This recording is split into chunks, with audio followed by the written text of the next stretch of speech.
할렐루야. 아멘. 오늘 13세대 특성을 보면서 참 감사하다라는 생각이 들었습니다. 오늘 말씀 제목이 리바이벌. 많이 들어본 단어죠. 리바이벌. 여러분 혹시 오늘 주보의 삽지로 여러분들에게 다 나누어 드렸던 이거 보이시나요? 그렇죠. 리바이벌 is 리바이벌. 다시 말씀으로 돌아가는 것이 진정한 부흥이고 회복이다라는 것입니다. 수련회를 통해서 우리가 아마 많은 청년들이 결단한 게 있을 것 같아요. 무엇이냐면 내 말씀을 봐야 되겠다. 좀 그동안 말씀과 너무 멀어져 있었는데 말씀을 좀 보고 말씀을 읽고 말씀을 다시 믿고 말씀에 순종해야 되겠다라는 결단을 했습니다. 그런 결단을 제가 그냥 보고 있을 수 없잖아요. 여러분들의 그 야무지고 대견한 결단에 좀 함께 동참하고 또 혹 이게 일주일간 수련회빨로 그 결단이 흔들리는 사람들이 있을까봐 요걸 만들었어요. 그래서 요거는 저희가 수련회 전에 신약을 일독을 하고 저희가 출발을 했잖아요. 그래서 이제는 구약이다 해서, 근데 구약은 신약만큼 짧지가 않아요. 구약이 몇 권이죠? 39권, 신약은 27권. 사실 몇 권 차이가 나지 않는 것 같은데 분량에 있어서 어마어마한 차이가 나요. 저희가 아마 거의 한 달 반 정도 걸려서 신약을 일독을 했잖아요. 수련회 가기 전에. 그런데 이 구약은요, 여러분 펴보시면 아시겠지만 거의 4개월이 넘어요. 4개월이 넘게 하루에 7장 정도씩 여러분들이 꾸준히 읽어주셔야 성경, 이 구약을 일독할 수가 있습니다. 그래서 저희가 요걸 제작을 했고요. 이 캘린더에 나와 있는 분량대로 여러분들이 읽어가시면 주님 오시는 12월 25일에 성경을 우리가 신약을 읽었던 분들은 구약과 함께 일독을 딱 마치게 됩니다. 아마도 새해가 되면서 2018년도에 성경 일독에 대한 결단은 거의 대부분 우리 청년들이 한 것으로 제가 알고 있어요. 그런데 수련회 전 신약 일독까지 대부분 책망만 하고 있었을 것 같아요. 내가 하기로 했어야 되는데 하고 있을 때 저희가 신약 일독을 했죠. 신약을 일독을 하고 나니까 조금 불이 붙죠. 할 수 있구나 라는 생각이 아마 들었을 거예요. 더군다나 수련회를 가서 은혜를 받고 나니까 그래, 구약도 한번 해보자 라는 생각이 들은 줄로 압니다. 그런데요, 여러분들은 얼마나 믿으세요? 정말 믿지 못할 게 나잖아요. 그렇죠? 내가 얼마나 연약하고 유약한지 여러분들 스스로 잘 아실 거예요. 그래서 여러분들 스스로는 할 수가 없어요. 그래서 샘터나 공동체 동역자들과 함께 꾸준히 잘 체크해 주시면서 말씀 통독을 꾸준히 할 수 있도록 여러분들이 도와주시면 누구나 한글을 읽으실 수 있는 모든 분들이라면 누구나 일독을 마칠 수 있으리라고 믿습니다. 그러나 결코 작지 않은 분량이기 때문에 여러분들이 서로 기도해 주셔야 해요. 기도해 주셔야 하고, 자칫 잘못하면 제가 염려되는 것은요, 성경 통독이 내 만족이 될 수가 있어요. 우리 1독했다, 2독했다, 3독했다 막 이렇게 이야기하다 보면은 정말 1독했어, 2독했어, 3독했어 라고 하면은 마치 군대에서 계급장처럼 뭔가 이 사람의 신앙이 되게 뭐가 있어 보이는 것처럼 생각할 때 있잖아요. 나 바울서신 몇 독했는데, 나 로마서 몇 독했는데 라고 하면 사실 이 로마서에 있는 깊이 있는 하나님의 음성과 깨달음은 사실 뒤로 하고 몇 독했다라는 것이 내 자랑거리가 될 때가 있어요. 물론 그 자랑도 굉장히 좋은 자랑이긴 하지만 그보다는 먼저 말씀 가운데 우리가 어떻게 나아가야 할지, 어떻게 말씀 앞에 서야지 그 말씀의 역사, 능력을 경험할 수 있을지 오늘 우리가 함께 돌아보았으면 좋겠습니다. 그래서 이 리바이벌리스 리바이벌을 나가기 전에 바로 내일부터 이제 시작이 되더라고요. 13일 내일부터 시작되는데 그 전에 오늘 여러분들이 말씀을 좀 귀를 기울여서 들어주셨으면 좋겠습니다. 오늘 말씀은 느헤미야서입니다. 느헤미야는 이제 구약에서 가장 마지막쯤에 기록된 성경이다. 에스라, 느헤미야, 말라기가 구약에서 가장 마지막에 기록된 성경이거든요. 근데 에스라서와 느헤미야는요, 처음에는 한 권으로 거의 붙어 있었던 책이라고 합니다. 성경이. 그만큼 비슷하고 어쩌면은 한 가지를 이야기하는 성경이라고 말할 수 있는데요. 비슷한 시대의 이야기죠. 물론 비슷하다고 해도 굉장히 몇십 년의 차이가 어간이 있긴 하지만 그럼에도 불구하고 에스라와 느헤미야는요, 비슷한 무언가를 이야기를 하고 있습니다. 이스라엘 백성들이 바벨론의 포로로 잡혀갔다가 고레스 칙령에 의해서 이제 다시금 고향 땅으로 돌아갈 수 있도록 자유의 몸이 되죠. 그 이후에 수룹바벨을 필두로 해가지고 고향에 돌아오긴 했지만 그들 안에는 포로로 그동안 잡혀 있었던, 포로 생활했던 이 기간이 있었기 때문에 결핍되어 있는 삶의 요소들이 굉장히 많았습니다. 먼저 그들의 자존심, 그들의 정체성을 이야기해주는 이 예루살렘 성전이 다 회파되어 버렸고, 그래서 그들이 예배할 수 있는 성전이 필요했고요. 또한 그들의 삶의 터전이 다 무너져 있었죠. 먼저는 그들에게는 무엇보다 성전의 재건이 필요했습니다. 그래서 수립바벨을 중심으로 해서 왔던 이 1차 포로기한 이후에 그들은 여러 가지 어려움을 돌파하고 예루살렘 성전을 다시금 솔로몬 성전의 영광만큼은 못하지만 다시금 그들이 예배하기에 예배할 수 있는 성전을 건축합니다. 그리고 에스라를 리더로 2차 포로교환을 이루었고요. 그 에스라 이후에 신앙의 개혁을 다시 한번 이루게 됩니다. 그리고 3차가 느헤미야. 여러분 3차에 의해서 이렇게 포로교환했던 건 다 상식적으로 알고 계시죠? 예. 뭐 침묵은 다 알고 계시다라는 뜻으로 제가 받아들여야지 오늘 마음 편히 설교를 할 수 있을 것 같아가지고요. 느헤미야를 통해서 3차 포로기한이 이루어지고 느헤미야는 에스라는 성전 재건, 느헤미야는 성벽 재건, 그렇습니다.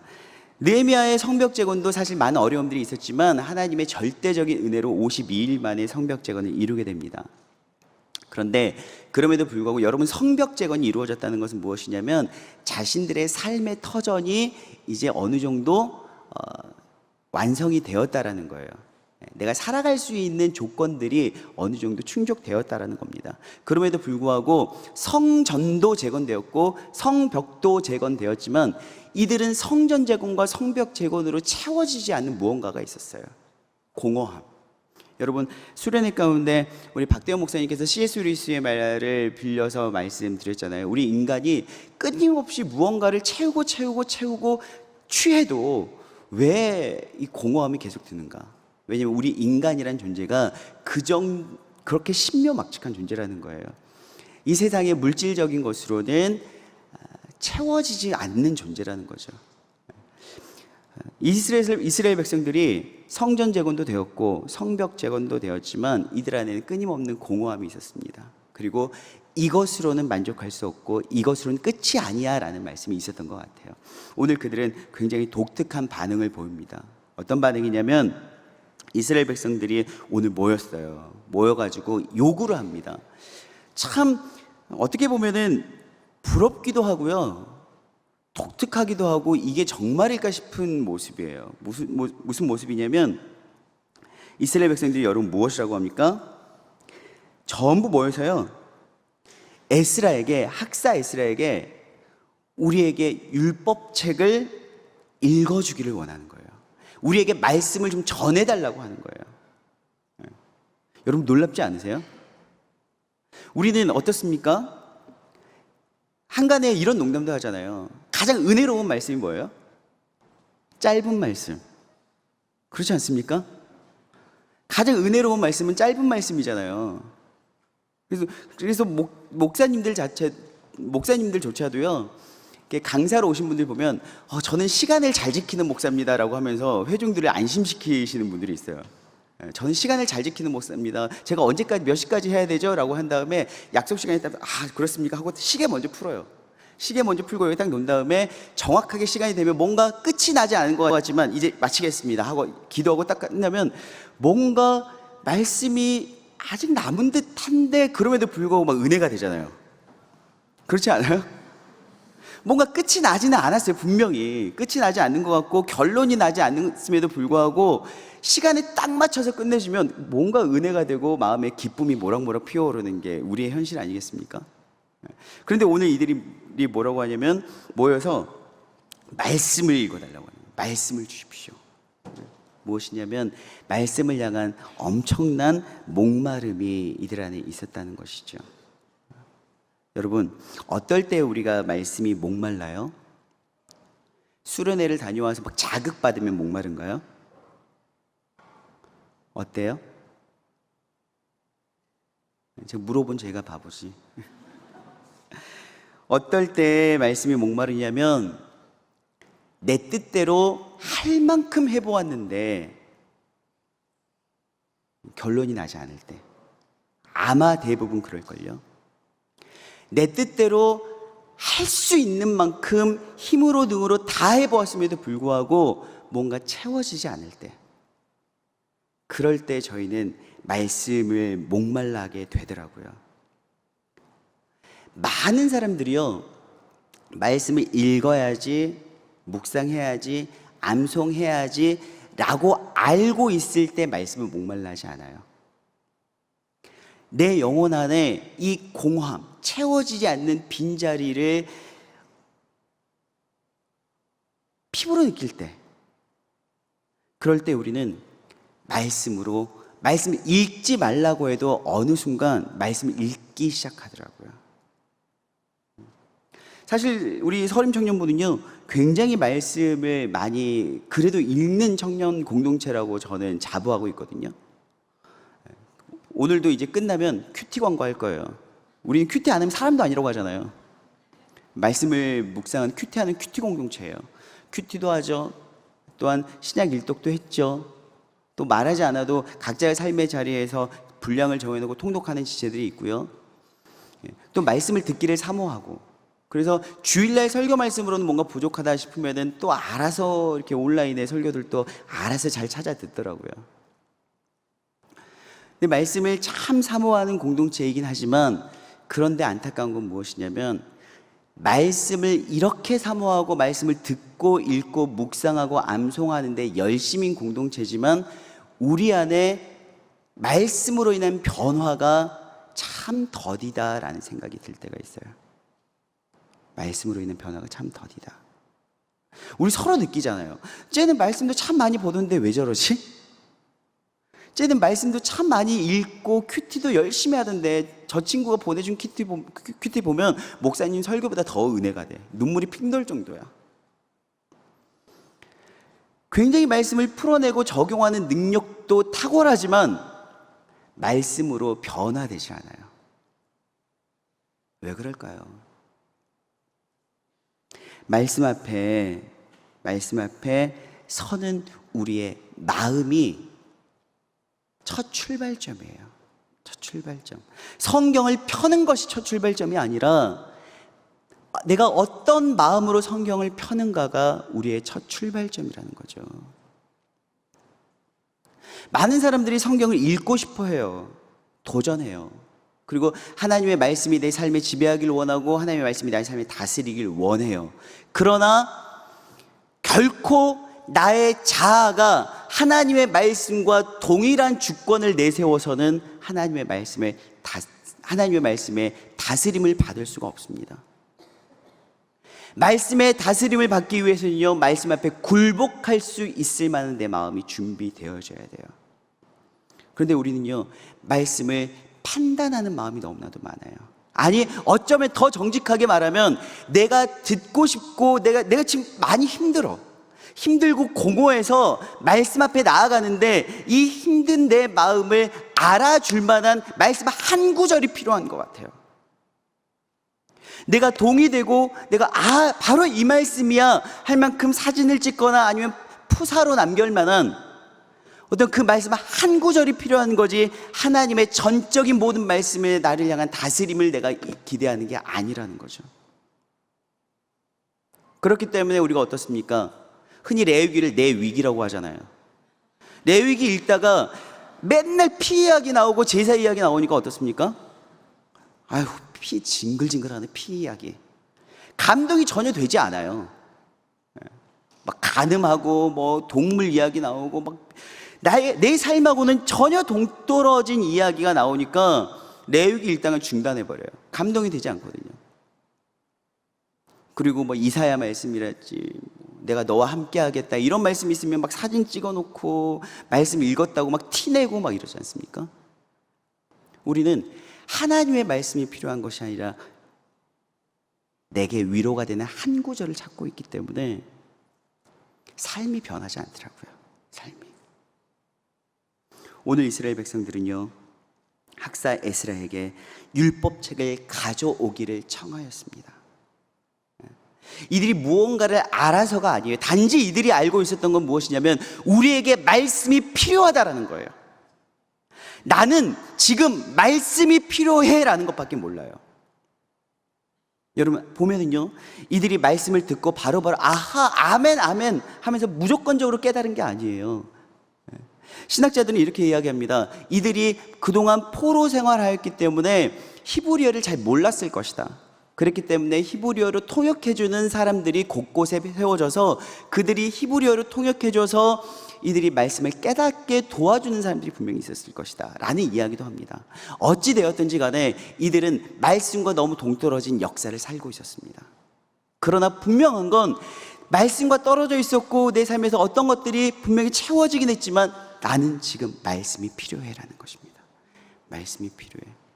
이들은 오늘 성경에 대한 지식, 율법에 대한 어떤 것도 없이 무조건적인 목마름과 간절함으로 섭니다.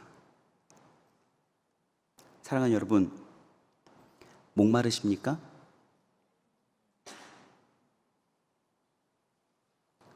목마름으로 출발할 수 있었으면 좋겠습니다. 욕심으로 출발하지 말자고요. 그냥 일독하면 내 삶에 어떤 변화가 오겠지라는 막연한 기대나 아니면 우리 내만족 있잖아요. 내가 2018년 성경 일독을 결단했는데 이렇게라도 읽었네 라고 하는 스스로의 만족, 이것 때문에 읽지 말자고요. 먼저 하나님의 말씀이 내 삶 가운데 필요하다. 하나님의 말씀이 목마릅니다. 간절함으로 나아갈 수 있었으면 좋겠습니다.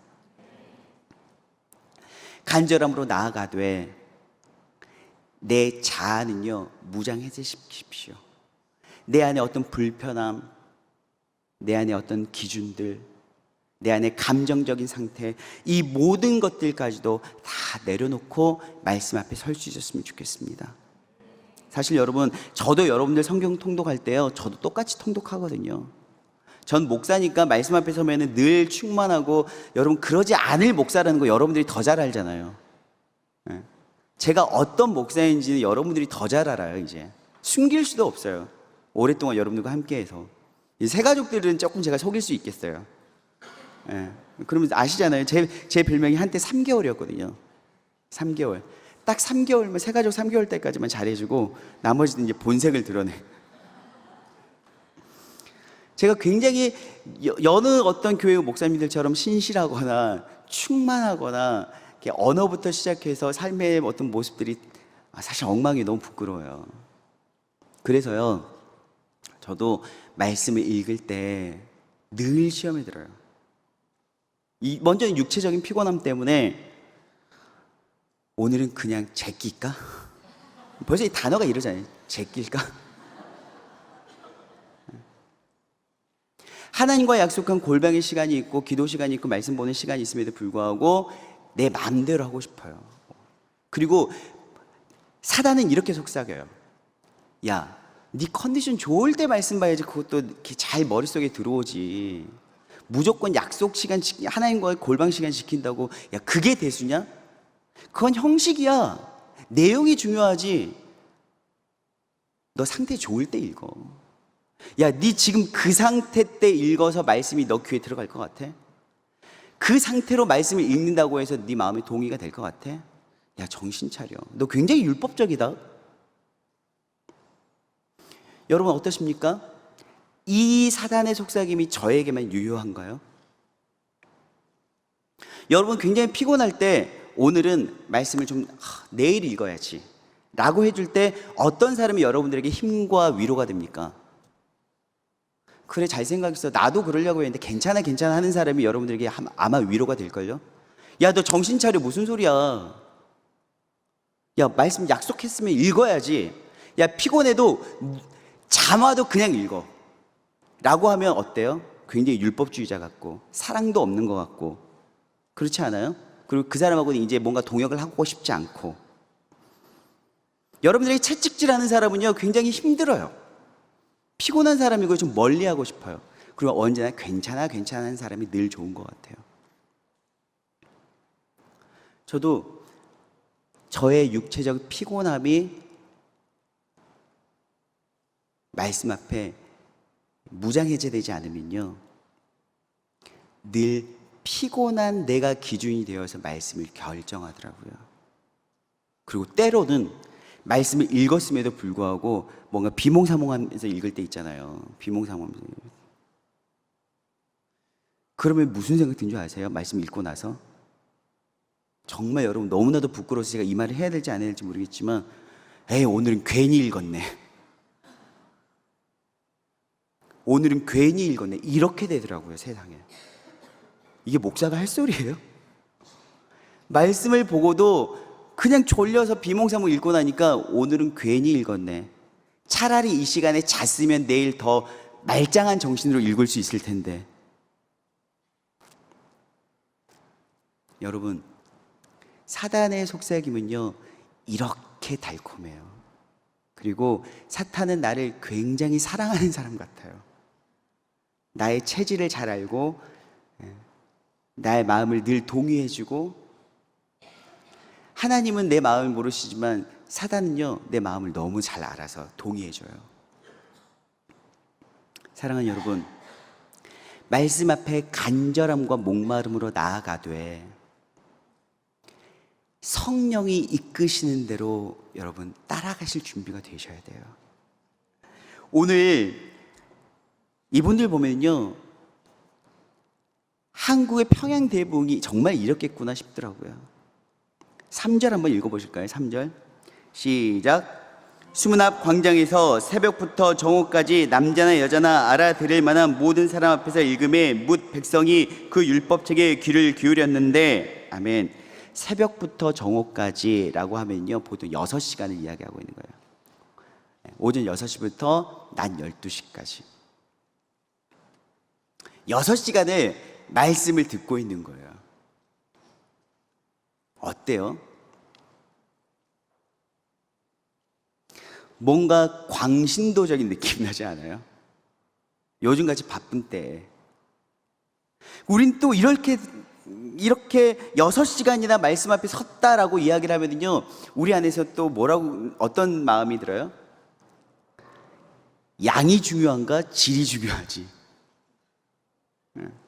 나도 어떤 집회 참석해 봤는데 몇 시간 동안 설교하는 목사님 들어봤는데, 아이고 내용은 하나더라. 한 줄로 요약할 수 있는 말씀 뭐 그렇게 길게 해가지고 한 줄 요약하고 나머지 말씀 다 필요 없다고 생각하잖아요. 근데 오늘 이들은요 우리와 똑같은 사람들이에요. 똑같은 사람. 그러나 말씀이 필요한 사람들, 그저 명설교를 원하는 사람들이 아니라 하나님의 말씀을 듣고 싶은 사람들, 그리고 하나님의 말씀으로 다스림 받고 싶은 사람들, 오늘 그들이 장작 6시간 동안 서서 하나님의 말씀을 듣습니다.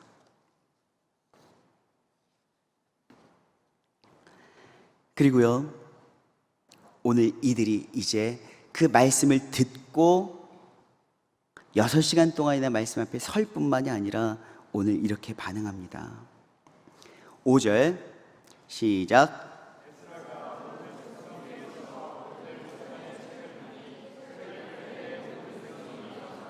아멘. 굉장히 율법적이죠. 오늘 말씀을 펴니까 일어난 거예요. 왜요? 말씀을 그냥 그렇게 들을 수가 없다라는 거죠. 말씀을 그냥 그렇게 들을 수 없다라는 거예요. 한국교회 특히 여러분 청년들에게 많이 무너진 게 무엇이냐면 형식이에요. 자세고 태도예요. 우리는 조금 뭔가 형식과 격식을 갖추려고 하면 여간 불편한 게 아니에요. 꼭 그럴 필요가 있어 아주 간편한 쪽으로만 나아가는 거죠. 근데 오늘 이들은 말씀 앞에 일어서요. 말씀을 그저 들리는 하나의 소리로만 보고 보여지는 문자로만 바라보는 것이 아니라 하나의 살아있는 하나님, 살아계신 하나님의 인격으로 인정한 거예요. 그래서 말씀이 선포될 때 그들은 그들의 자세를 바꾸기 시작한 거예요. 그들의 태도가 변화된 거예요. 말씀 앞에 일어서기 시작했습니다. 뿐만 아니라 6절로 이어집니다. 에스라가 위대하신 하나님 여호와를 송축하며 모든 백성이 손을 들고 아멘 아멘 하고 응답하고 몸을 굽혀 얼굴을 땅에 대고 여호와께 경배하니라. 뭐 한 것도 없어요. 사실 지금 말씀을 폈을 뿐이고요, 여호와를 송축하라라고 말을 했을 뿐임에도 불구하고 이들이 웬 난리예요? 벌써 마치 집회의 끝나는 분위기, 거의 집회의 클라이막스 같은 분위기 아닙니까? 아멘 아멘 하고 얼굴을 땅에 대고 굽혀 경배하고 난리가 났어요. 여러분, 오늘 분명히 응답이라는 표현이 나옵니다. 사랑하는 여러분, 하나님의 말씀에 응답하는 여러분들의 삶이 되길 원합니다. 그저 응답한다라는 것은 내 마음 가운데 감동이 되면 응답하고 되어지지 않으면 말씀을 오늘 저 정도로밖에 설교하지 못한 설교자 잘못이야가 아니라 살아계신 하나님의 말씀이 선포될 때 그 말씀을 경외함으로 내가 반응한다라는 거예요. 그저 오늘 이 아멘 아멘은요, 입으로만 아멘 아멘이 아니에요. 아멘은요, 일치시키다라는 아만에서 나온 말이거든요. 선포되어진 내 모든 말씀 가운데 내 삶을 일치시키겠다라는 응답이에요. 여러분, 우리는요, 우리의 연약함을 너무나도 잘 알아요. 잘 알기 때문에 내가 아멘이라고 해보았자 저 말씀 못 지킬 걸 난 나를 너무나도 잘 알아. 사실 여러분, 우리는 말씀을 듣는 것도 좋고 말씀이 귀하다는 것도 같고 말씀이 옳다는 것도 잘 알아요. 그런데 말씀이 옳은 것과 내가 그 말씀을 지킨다는 것은 또 다른 문제라는 것도 우리는 잘 알아요. 그런데 문제는 무엇이냐면 내 연약함을 너무나도 잘 아는 나머지 말씀을 지킬 수 없다라고 처음부터 결론 내버리더라고요. 나도 노력해봤어. 근데 저 말씀 못 지켜. 어차피 지키려고 노력하다가 넘어질 거야. 그래서 우린 결단도 안 하잖아요. 어차피 결단하고 못 지키면 더 비참하다고. 사랑하는 여러분, 말씀에 반응하십시다. 그 말씀이 연약한 나와 너무 멀리 있을지라도 말씀이 옳다면 우리는 그 말씀 앞에 굴복하십시다. 그리고 그 말씀과 내 삶을 일치시키도록 합시다. 여러분들이 맞아요. 우리는 연약해서 그 말씀 못 지켜요. 그렇기 때문에 성령의 도우심이 필요해요. 그래서 말씀 앞에 서기 위해서는요, 가장 먼저 구해야 될 것이 무엇이냐면 성령의 충만함이에요. 여러분, 리바이벌 이스 리바이벌.